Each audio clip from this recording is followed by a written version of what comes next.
मैं बिस्तर पर से उठ ही रहा था कि अचानक छाती में दर्द होने लगा। मुझे हार्ट की तकलीफ तो नहीं है, ऐसे विचारों के साथ मैं आगे वाली बैठक के कमरे में गया तो मैंने देखा कि मेरा पूरा परिवार मोबाइल में व्यस्त था। मैंने पत्नी को देखकर कहा, मेरी छाती में आज रोज़ से कुछ ज़्यादा दर्द हो रहा है, डॉक्टर को दिखा कर आता हूँ। हाँ, मगर संभल कर जाना, काम हो तो फ़ोन कर लेना। मोबाइल में देखते हुए पत्नी बोली। मैं एक्टिवा की चाबी लेकर पार्किंग में पहुंचा। पसीना मुझे बहुत आ रहा था। एक्टिवा स्टार्ट नहीं हो रही थी। ऐसे वक्त हमारे घर का काम करने वाला रामू साइकिल लेकर आया। साइकिल को ताला लगाते ही उसने मुझे सामने खड़ा देखा। क्यों साहब, एक्टिवा चालू नहीं हो रही है? मैंने कहा, नहीं। आपकी तबीयत ठीक नहीं लगती? साहब, इतना पसीना क्यों आ रहा है? साहब, इस हालत में स्कूटी को किक नहीं मारते? मैं किक मारकर चालू कर देता हूँ। राम ने एक ही किक मारकर एक्टिवा चालू कर दिया। साथ ही पूछा, साहब अकेले जा रहे हो? मैंने कहा, हाँ। उसने कहा, ऐसी हालत में अकेले नहीं जाते, चलिए मेरे पीछे बैठ जाइए। मैंने कहा, तुम्हें एक्टिवा चलानी आती है? साहब, गाड़ी का भी लाइसेंस है, चिंता छोड़कर पीछे बैठ जाओ। पास ही एक अस्पताल में हम पहुँचे। रामू दौड़कर अंदर गया और व्हीलचेयर लेकर बाहर आया। साहब, अब चलना नहीं, इस कुर्सी पर बैठ जाओ। राम के मोबाइल रामुल के मोबाइल पर लगातार घंटियां बजती रही। मैं समझ गया था फ्लैट में से सबके फ़ोन आते होंगे कि अब तक क्यों नहीं आया। रामू ने आखिर थक कर किसी को कह दिया कि आज नहीं आ सकता। रामू डॉक्टर के जैसे ही व्यवहार कर रहा था। उसे बगैर बताए ही मालूम हो गया था कि साहब को हार्ट की तकलीफ़ है। लिफ्ट में से व्हीलचेयर आईसीयू की तरफ लेकर गया। डॉक्टरों की टीम तो तैयार ही थी। मेरी तकलीफ़ सुनकर सब टेस्ट शीघ्र ही किए। डॉक्टर ने कहा, आप समय पर पहुंच गए हो। इसमें भी आपने व्हीलचेयर का उपयोग किया, वह आपके लिए बहुत फ़ायदेमंद रहा। अब किसी की राह देखना आपके लिए बहुत ही हानिकारक है। इसलिए बिना देर किए हमें हार्ट का ऑपरेशन करके आपके ब्लॉकेज जल्द ही दूर करने होंगे। इस फॉर्म पर आपके स्वजन के हस्ताक्षर की ज़रूरत है। डॉक्टर ने रामू की ओर देखा। मैंने कहा, बेटे दस्तखत करने आते हैं? उसने कहा, साहब इतनी बड़ी जिम्मेदारी मुझ पर न डालो। बेटे, तुम्हारी कोई जिम्मेदारी नहीं है। तुम्हारे साथ भले ही लहू का संबंध नहीं है, फिर भी बगैर कहे तुमने अपनी जिम्मेदारी पूरी की। वह जिम्मेदारी हकीकत में मेरे परिवार की थी। एक और जिम्मेदारी पूरी कर दो बेटा। मैं नीचे सही करके लिख दूंगा कि मुझे कुछ भी होगा तो जिम्मेदारी मेरी है। रामू ने सिर्फ मेरे कहने पर ही हस्ताक्षर किए। बस अब और हाँ, घर फ़ोन लगाकर खबर कर दो।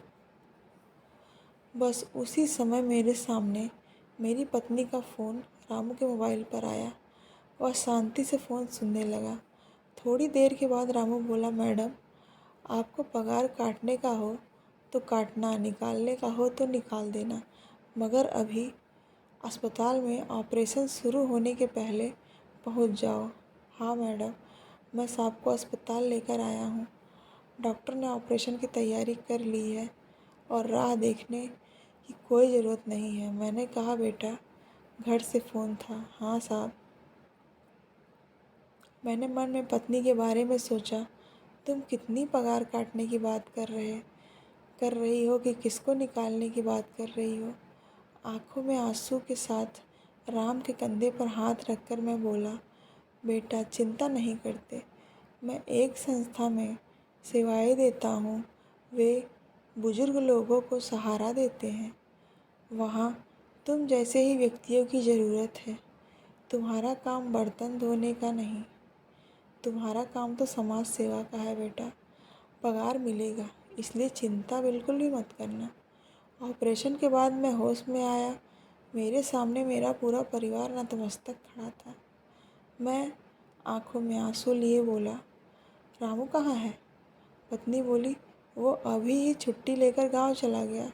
कह रहा था कि उसके पिताजी का हार्ट अटैक से गुजर गए हैं, 15 दिन के बाद फिर आएगा। अब मुझे समझ में आया कि उसको मेरे अंदर उसका बाप दिख रहा होगा। हे प्रभु, मुझे बचाकर आपने उसके बाप को उठा लिया। पूरा परिवार हाथ जोड़कर मुँह नतमस्तक माफ़ी मांग रहा था। एक मोबाइल की लत एक व्यक्ति को अपने दिल से कितना दूर लेकर जाती है, वह परिवार देख रहा था। यही नहीं, मोबाइल आज घर घर कलह का कारण भी बन गया है। बहू छोटी छोटी बातें तत्काल अपने माँ बाप को बताती हैं और माँ की सलाह पर ससुराल पक्ष के लोगों से व्यवहार करती हैं, जिसके परिणाम स्वरूप वह 20-20 साल में भी ससुराल पक्ष के लोगों से अपनत्व तो नहीं जोड़ पाती हैं। डॉक्टर ने आकर कहा, सबसे पहले यह बताइए रामू भाई, आपके क्या लगते हैं? मैंने कहा, डॉक्टर साहब, कुछ संबंधों के नाम या गहराई तक न जाए तो ही बेहतर होगा।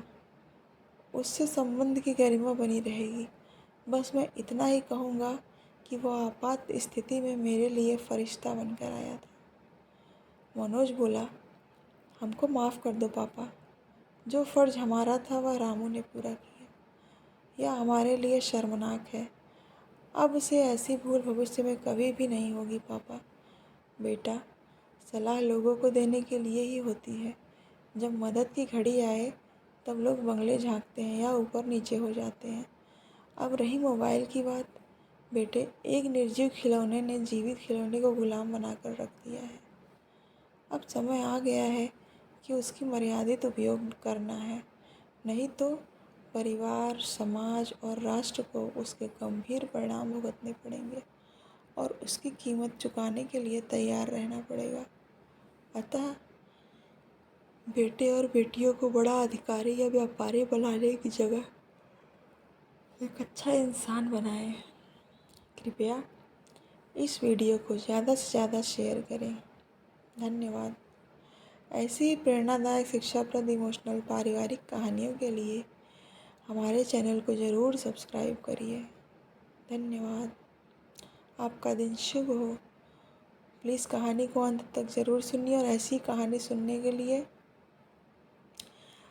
आप लोग हमारे चैनल को सब्सक्राइब करिए। धन्यवाद।